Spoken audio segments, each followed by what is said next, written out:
So someone asked you, it's about inspiration, right? And everyone asks, I get this question all the time, right? From people, usually from people who don't write. Where do you get your inspiration? Where do you get the ideas, right? You said some interesting things about that. So I'm going to just ask you general, and then if you say what I'm specifically thinking about, then we'll just go with that. If you don't, then I'll ask you about it. So what are your thoughts kind of on inspiration? I don't wait for it. That's it. You said I don't. That's exactly it. The quote that I have here is I don't wait for inspiration. Yeah. But I love that. So so elaborate on that. That's exactly the quote that I had that I wanted to ask you about. Yeah, I don't wait for it. I give myself triggers. I just, again, sit down with the notebooks and just start going into things, especially with my writers group. Again, we now meet via Google, and follow it or move towards the writing. I have this thing where I think I have a very generous writing practice. And so if I'm into it, refining things, I love revision. I love it. So things can come out very drafty, whole in a sense, what I would call whole. And then I move towards it, but all I have to do to have a successful writing day, whatever, successful, all I have to do is turn my head towards the writing, turn my head towards whatever piece I'm working on, and I do much better when I'm inside of a project. Much, much better. When I'm inside of a world and inside of a color and inside of a project, I thrive in my whole life in a way that I don't when I'm not. I feel like I'm in a void when I'm not inside a project.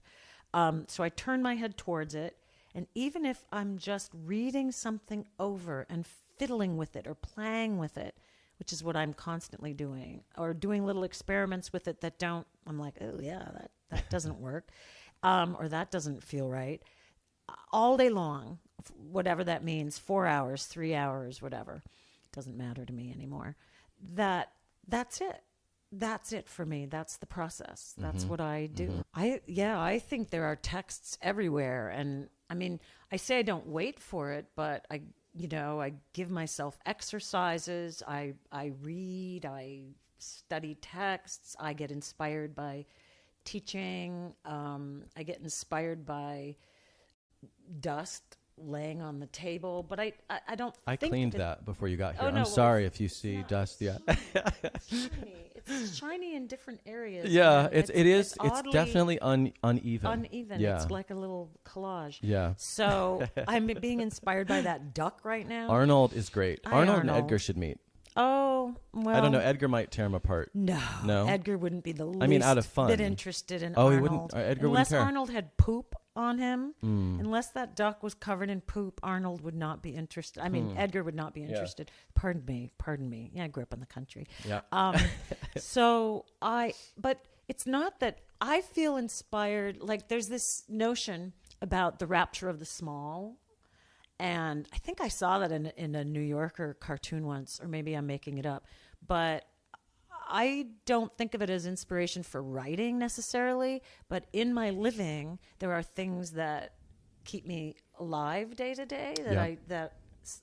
In the senses, like dust. I'm very moved by when I can see. When the sunlight is coming through a window, and all of a sudden the hidden world becomes visible. No, that's the example I was just going to use from The Fifth Woman. There's a lot of that, like the light coming in from the outside. Yes. Yeah. And so then they're available to me because I pay attention to them. They catch me in the world, walking through the world. Then they're available to me. I've paid attention. And that's also a tax. So I think people have very different processes and very different ways of sparking their curiosity and all of that. And so for me, a text could be dust that I see and the light coming in through a window. That could be, in a sense, a text that I'm reading and paying attention to for a moment. I'm not thinking of it that way, but But you're paying attention. I think to me that's so much what it is. It's paying attention. It's being present. It's noticing that dust. Yeah. And experiencing the dust. Right. But I mean, I think it's fabulous when people go out, and I actually envy when people say, well, they go traveling somewhere to consciously feed themselves other parts of the world or other. I love that. Yeah. I think I'm I'm very myopic. Some people cross oceans in their novels and stories, and I'm paying attention to sunlight coming in through the window. Saves a lot of money on travel. Well, it saves a lot of money, and yes.